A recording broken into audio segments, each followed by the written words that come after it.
kamusta po ako po si Dr. Mila de la Paz at inilaan ko ang aking buong karera sa pagtulong sa mga kababaihan na magkaroon ng mas malusog at mas masiglang buhay pagkatapos ng edad 60.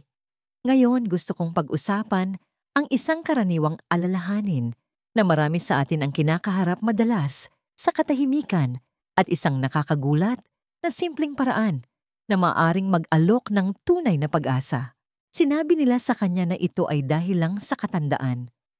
Ang pagiging tuliro o hirap mag-isip ang palaging pakiramdam ng giniginaw, ang pagkawala ng dating sigla. Normal lang yan pagkatapos ng 60. Sabi ng doktor na parang walang pakialam, ngunit 3 buwan makalipas nakaramdam siya ng nakakatakot na pamamanhid sa kanyang braso na nagdala sa kanya sa ER sa pag-aakalang ito ay isang stroke. Lumabas na hindi pala. Ito ay isang babala mula sa kanyang circulatory system.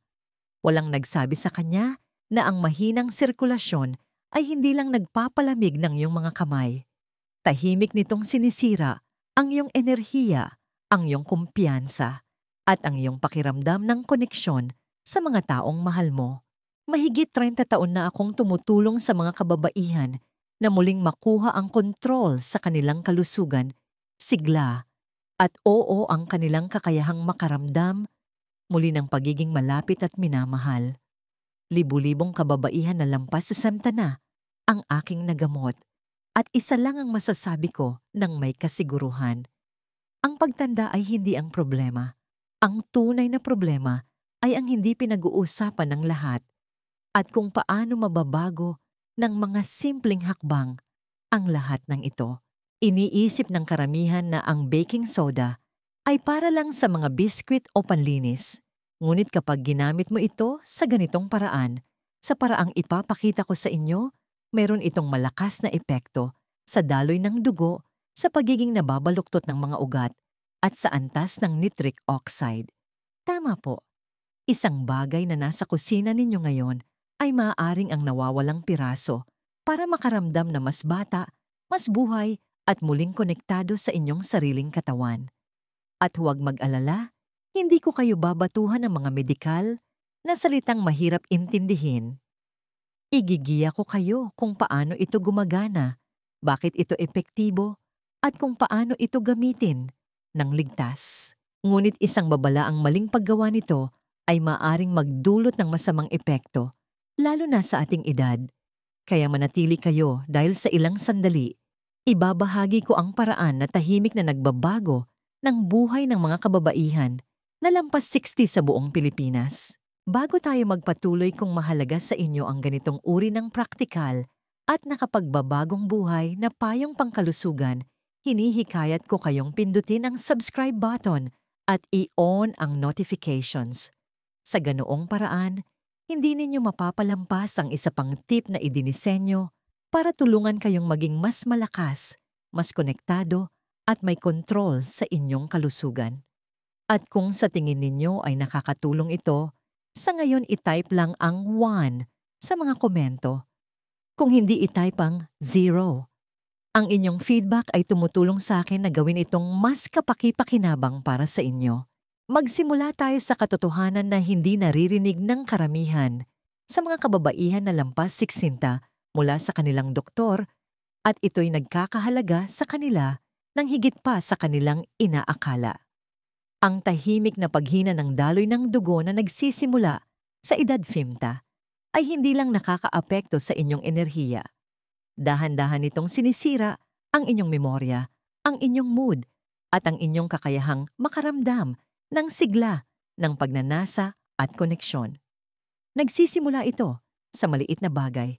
Mas malamig na mga kamay at paa hinihingal sa pag-akyat ng hagdan, marahil ay hindi na lang nararamdaman ito. Ngunit sa paglipas ng panahon ito ay lumalala, at kung babaliwalain ninyo, maaari itong maging isang bagay na mas seryoso. Una, ang karaniwang problema sa mga kababaihan na higit sa 60. Mahinang sirkulasyon ng dugo. Naalala ko ang isang babaeng nagngangalang Aling Brenda, 68 taong gulang, isang retiradong nurse mula Cebu. May asawa sa loob ng mahigit 40 taon. Pumunta siya sa aking opisina hindi dahil sa isang partikular na sakit, kundi dahil ayon sa kanya, Dora de la Paz, pakiramdam ko po ay nagiging invisible na ako. Malamig ang kanyang mga kamay kahit tag-araw. Nakakatulog siya sa kanyang silya tuwing gabi. At bagamat hindi niya ito direktang sinabi, noong una, naramdaman kong may mas mabigat siyang dinadala, isang pakiramdam ng pagkawala na hindi niya maipaliwanag. Nang mag-usap kami, nang mas malalim inamin niyang ang intimacy, ay naging isang malayong alaala na lamang, hindi dahil sa kakulangan ng pagmamahal, kundi sa kakulangan ng pakiramdam, kakulangan ng kislap. Pakiramdam niya ay unti-unti siyang nawawala mula sa babaeng dati niyang kilala. Ang pinagdadaanan ni Aling Brenda ay mas karaniwan kaysa sa inaakala ng karamihan. Sa katunayan ito ay isa sa mga pinakalaganap at napapabayaang isyu na kinakaharap ng mga kababaihan na higit sa 60 at lahat ito ay nagsisimula sa daloy ng dugo. Habang tayo ay tumatanda, ang mga panloob na pader ng ating mga daluyan ng dugo ay nagsisimulang tumigas. Ang mga ugat ay hindi na gaanong nababaluktot. Ang dugo ay hindi na nakakadaloy ng malaya at ang mas maliliit na daluyan ang mga responsable sa pagpapanatili sa ating init sigla at pagiging tumutugon ay nagsisimulang magsara na parang mga lumang tubo. Hindi ito nangyayari sa isang gabi. Dahan-dahan itong pumapasok, nagnanakaw ng sigla ng paunti-unti hanggang sa tawagin na lang natin itong katandaan lang. Ngunit hindi ito katandaan lang. Ito ay mahinang sirkulasyon at hindi lamang ito nakakaapekto sa inyong pisikal na kalusugan. Naaapektuhan nito kung paano kayo nakakaramdam bilang isang babae, bilang isang asawa, bilang isang tao. Maaari itong mag-iwan sa inyo ng pagkadismaya, pagiging diskonektado, at pag-iisip kung ang inyong pinakamagagandang taon ay lumipas na. Nakita ko ang mga kababaihan na nagdududa sa kanilang sarili, kinukwestiyon ang kanilang pagiging kaakit-akit, iniiwasan pa ang paglalambing, hindi dahil hindi sila nagmamalasakit, kundi dahil hindi tumutugon ang kanilang katawan tulad ng dati at walang sino man ang nagsabi sa kanila kung bakit. Ang magandang balita ay hindi maiiwasan ng paghinang ito. May mga paraan upang suportahan ang sirkulasyon, ibalik ang pagiging nababaluktot ng inyong mga daluyan ng dugo at muling pag-alabin ang init na akala ninyo'y tuluyan ng nawala. At maniwala man kayo o hindi, isa sa mga pinakasimpleng kasangkapan na inirekomenda ko ay malamang na nasa inyong kabinet sa kusina ngayon. Oo, ang tinutukoy ko ay baking soda, ngunit hindi sa paraang nakikita ninyo sa likod ng kahon. Hayaan ninyong ipakita ko kung paano ang abang gamit na ito sa bahay kapag ginamit sa tamang paraan ay maaring simulan na baligtarin ang mismong proseso na pumipigil sa inyo at kung bakit ang susunod na ilang minuto ay maaring magbago ng inyong pag-iisip tungkol sa inyong katawan magpakailanman. Kung nandito pa rin kayo at tumatagos sa inyo ang mensaheng ito, i-type ang numerong 1 sa mga komento. Ipinapaalam nito sa akin na nakikinig kayo, nagmamalasakit kayo sa inyong kalusugan at handa na kayong gawin ang susunod na hakbang. Pangalawa, ang malubhang bunga ng mahinang sirkulasyon. Hinding-hindi ko malilimutan ang sandaling napaiyak si Aling Elena sa aking opisina. Siya ay 72, ang matriarch ng kanyang pamilya sa Pampanga, laging kalmado at malakas. Ang tipo ng babae na nag-oorganisa ng bawat okasyon at naaalala ang bawat kaarawan. Ngunit sa araw na yon, tila lumiit siya. Hindi sa pisikal, kundi emosyonal. Yumuko siya pabulong ang kanyang boses at sinabing, "Dora de la Paz, pakiramdam ko po ay nawala na ang aking kislap." Maayos naman ang kanyang blood work, matatag ang tibok ng kanyang puso. Ngunit alam ko kung ano ang nangyayari. Hindi na ihahatid ng kanyang katawan ng dugo kung saan ito pinakamahalaga, hindi lang sa kanyang mga kamay at paa, kundi sa mga lugar na may kaugnayan sa kanyang sigla, matalas na isipan at koneksyon sa kanyang asawa. Ang mahinang sirkulasyon ay hindi lamang nakakaapekto sa kanyang kalusugan, tahimik nitong winawasak ang kanyang pagkatao. Kapag bumagal ang daloy ng inyong dugo, para itong mga ilaw sa inyong bahay na unti-unting dumidilim sa bawat silid. Una, ang inyong enerhiya. Pagkatapos, ang inyong memorya. Sunod ang kakayahan ng inyong katawan na makaramdam ng kasiyahan at tumugon kapag may intimacy. Hindi lang ito pisikal. Pumapasok ito sa inyong isipan. Nagsisimula kayong magduda sa sarili. Nararamdaman ninyong malayo kayo sa inyong partner kahit na nakahiga siya sa tabi ninyo. Ang mabagal na pagkasirang yon ay hindi isang bagay na maaayos ng isang cream o maipagdarasal na mawala. Kailangan ng pangunawa sa kung ano talaga ang nagkakaproblema sa loob. Sa medikal na aspeto ito ay tungkol sa inyong endothelial function. Iyan ang panloob na lining ng inyong mga daluyan ng dugo. Kapag nasira ito, nawawalan kayo ng produksyon ng nitric oxide. Kung walang nitric oxide, hindi makapag-expand ang inyong mga ugat. Hindi makakadaloy ng malaya ang inyong dugo. At hulaan ninyo kung alin ang unang nagdurusa, ang pinakamaliliit na ugat, ang mga sangkot sa pagpukaw ng pagnanasa, memorya init ng katawan at sigla. Ang nagsisimula bilang banayad na pagkapagod o pagkawala ng pakiramdam ay maaaring maging isang bagay na mas seryoso, isang maagang senyales ng vascular disease. Mas mataas na panganib ng paghina ng pag-iisip, kahit na pagkawala ng libido na hindi tumutugon sa mga hormonal na paggamot. At sa kasamaang palad, karamihan sa mga kababaihan ay hindi ito napapansin hanggang sa naaapektuhan na nito ang kanilang buhay sa mga paraang hindi nila inaasahan. Ngunit heto ang nagbibigay sa akin ng pag-asa araw-araw. Gusto ng inyong katawan na gumaling. Maaaring maibalik ang pagiging nababaluktot ng mga daluyan ng dugo. Maaaring natural na maibalik ang mga antas ng nitric oxide. At hindi ninyo kailangang umasa sa mga sintetikong gamot na may mga side effect na maaaring mas malala pa kaysa sa mga sintomas. Sa katunayan, mayroong isang malakas, ngunit simpleng paraan upang simulan ang pag-aayos ng sistemang ito gamit ang isang bagay na malamang na ginagamit ninyo sa buong buhay ninyo ngunit hindi sa ganitong paraan. At nang sinimulan kong ibahagi ang paraang ito sa aking mga matatandang pasyente, marami sa kanila ang bumalik na nagsasabing, hindi ko akalaing mararamdaman ko pang muli ang ganitong kasigla. Kaya ngayon, tingnan natin kung paano ang baking soda, kapag ginamit ng tama, ay maaring suportahan ang proseso ng paggaling na ito mula sa loob palabas, at kung bakit ito ay higit pa sa isang lunas na pantahanan lamang. Pangatlo, baking soda. Isang simple at hindi napapansing solusyon. Naaalala ko noong si Aling Susan, isang mahinhing 67 taong gulang na retiradong guro mula sa Davao, ay lumapit sa akin matapos subukan ng lahat. Hormone replacement, mamahaling supplements, kahit mga diet na nangangakong ibabalik ang kanyang kabataan. Walang tumatalab, sabi niya habang umiiling. Pakiramdam ko ay humahabol ako sa mga anino.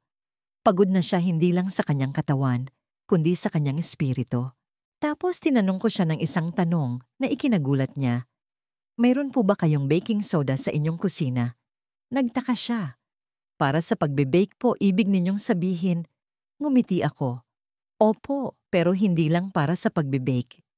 Iniisip ng karamihan na ang baking soda ay isang bagay na inilalagay sa ref o ginagamit sa paliligo, ngunit iilan lang ang nakakaalam kung ano ang magagawa nito sa loob ng katawan ng tao, lalo na para sa mga kababaihan na nakakaranas ng mahinang sirkulasyon at ang mga tahimik na epekto nito sa kanilang enerhiya, linaw ng isip at koneksyon. Ang baking soda o sodium bicarbonate ay hindi isang milagrosong pulbos. Ito ay isang simpleng compound na kapag ginamit ng tama ay maaaring suportahan ang mas mahusay na daloy ng dugo at paghahatid ng oxygen sa paraang tunay na mahalaga habang tayo ay tumatanda. Heto ang dahilan kung bakit ito makapangyarihan. Habang tayo ay tumatanda, ang ating mga katawan ay may tendensyang maging mas acidic dahil sa dieta stress at paghina ng paggana ng bato.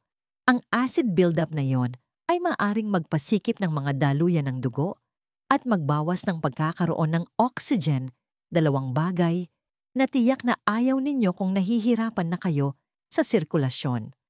Ang kaunting baking soda at tubig na iniinom sa tamang oras ay tumutulong na i-neutralize ang labis na kaasiman na ito.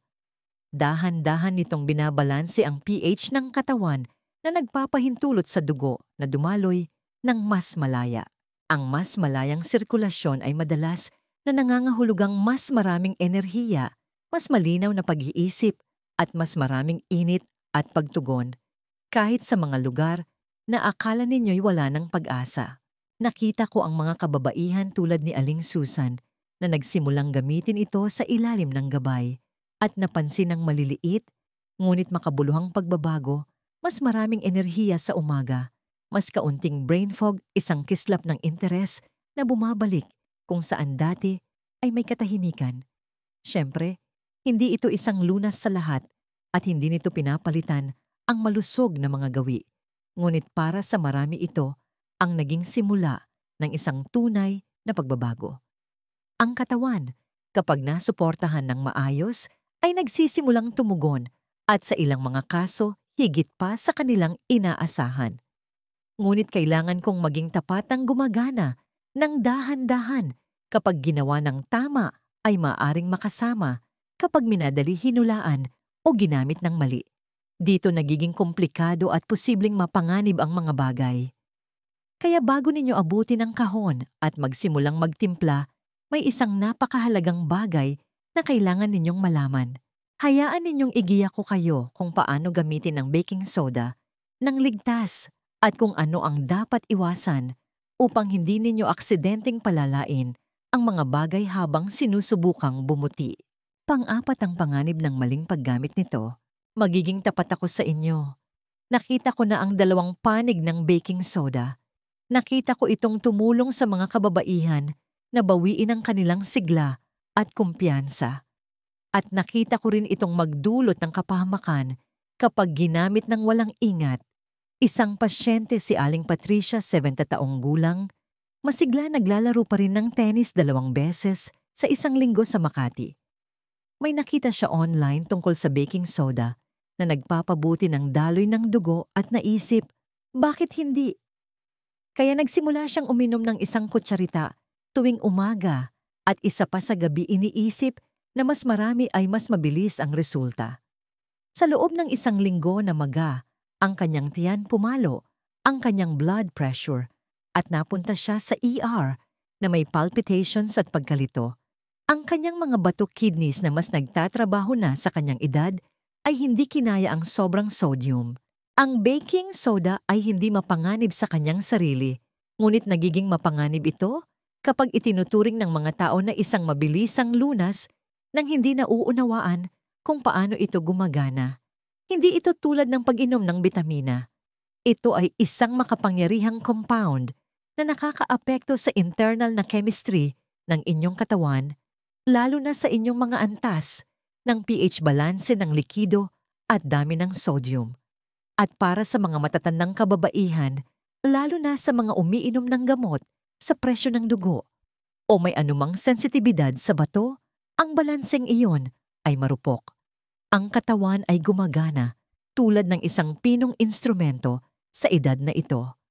Ang sobrang sodium, kahit mula sa isang natural na bagay tulad ng baking soda, ay maaaring makagulo sa ritmo ng inyong puso, magdulot ng pamamaga, o itulak ang inyong presyo ng dugo sa mapanganib na teritoryo. Kailangan kong ipaliwanag ito sa higit sa isang pasyente na may mabuting hangarin na gusto lang makaramdam muli ng sigla, ngunit hindi na pagtanto ang kapalit ng panghuhula.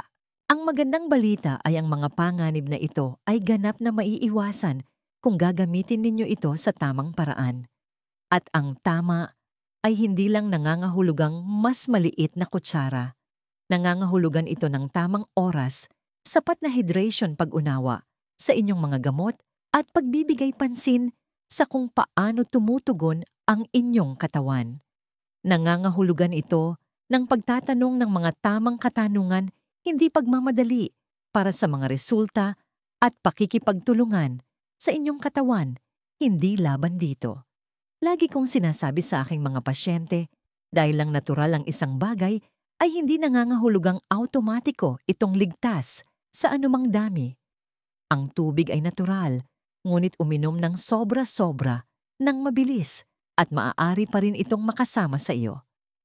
Ang baking soda ay maaaring suportahan ang tunay na paggaling, ngunit kapag ginamit lamang ng may pag-iingat, may respeto, at mas mainam kung may gabay.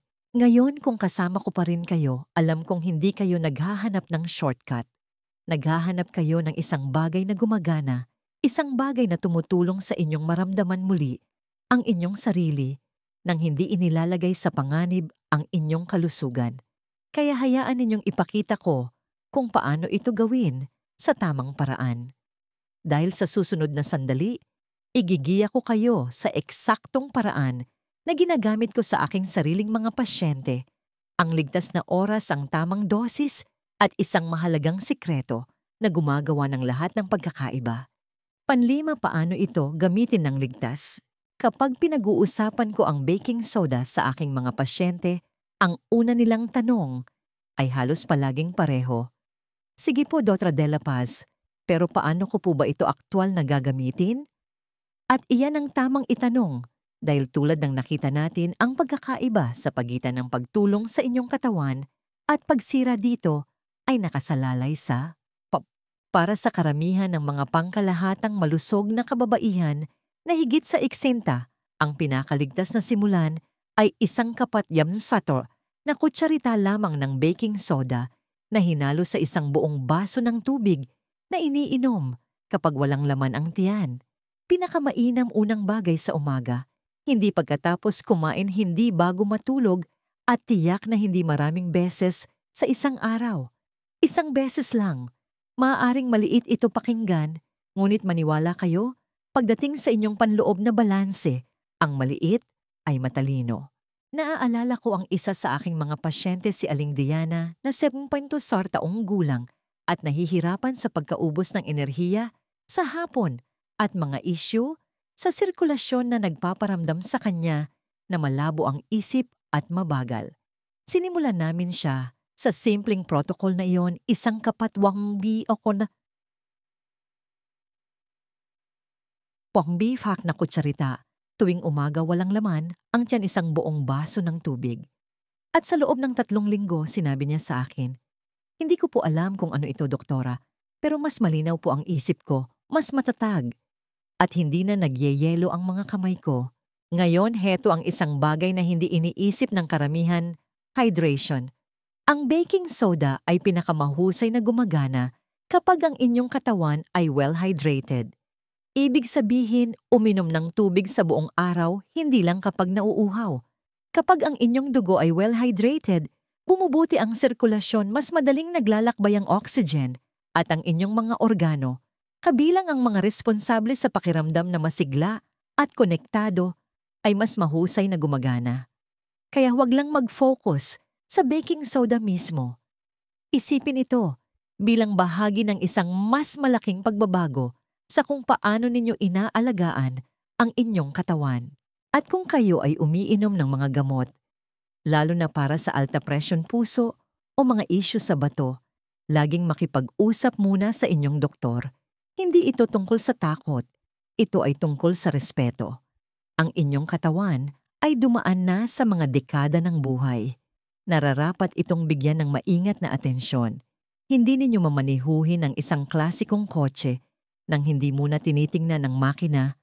Tama ba tratuhin ang inyong kalusugan sa parehong paraan? Karamihan sa mga kababaihan ay hindi nangangailangan ng isang himala. Kailangan lang nila ng isang maliit na tagumpay para magkaroon ng pag-asa. Isang positibong pagbabago na nagsasabi sa kanila, hindi ka patapos. Hindi ka sira, nariyan ka pa rin. Iyan ang maaaring maging epekto ng simpleng araw-araw na gawin na ito, ang simula ng pagbabagong iyon.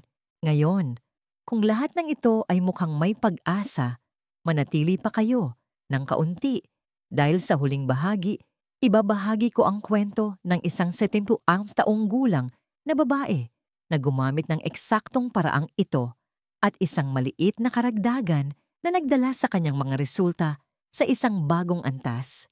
Gusto ninyong marinig kung ano ang susunod na nangyari. Konklusyon, may isang babaeng nagngangalang Aling Margarita na madalas ko pa ring naiisip. Siya ay 76 byuda masigla ang tipo ng babae mula sa Baguio na hindi gaanong nagsasalita maliban kung may mahalaga siyang ibabahagi.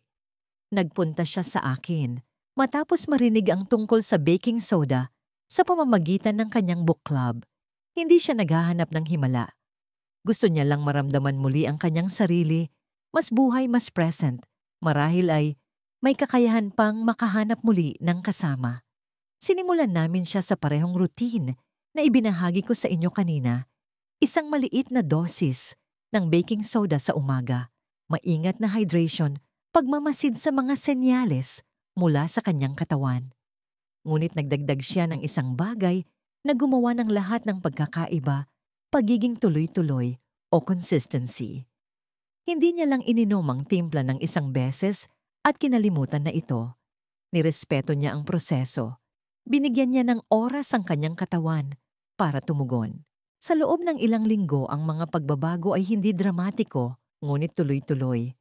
Mas mainit na mga kamay, mas mahimbing na tulog, mas present sa pakikipag-usap. Pagkatapos isang araw, may maliit na ngiti, sinabi niya. Hindi ko akalain na mararamdaman ko pa ulit ang ganitong klaseng init, pero heto nararamdaman ko. Ang ibinahagi ko sa inyo ay maaaring simple pakinggan, ngunit huwag maliitin ang kapangyarihan nito. Pinag-usapan natin kung paano tahimik na naaapektuhan ng mahinang sirkulasyon ang milyon-milyong kababaihan na higit sa 60. Kung paano nito ninanakaw ang enerhiya, pinupuro lang ating mga pandama at nagpaparamdam na ang inyong pinakamagagandang taon ay lumipas na. Ginalugad natin kung paano ang baking soda, kapag ginamit sa tamang paraan, ay makakatulong na ibalik ang balansa sa katawan, suportahan ang daloy ng dugo, at magbalik buhay sa mga lugar kung saan ang mga bagay ay naging manhid o tahimik ng matagal. At nilinaw natin na hindi ito tungkol sa mga mabilisang lunas. Ito ay tungkol sa pagbibigay sa inyong katawan ng suportang kailangan nito ng may pag-iingat, pasensya at respeto. Kung kayo ay nakakaramdam ng pagod, pagiging diskonektado o kahit kaunting kawalan ng pag-asa tungkol sa kung ano ang nawawala, nais kong malaman ninyo ito, hindi pa huli ang lahat. Ang kakayahang gumaling ay nasa inyo pa rin. Hindi pa sumusuko ang inyong katawan. Naghihintay lang ito na pakinggan ninyo.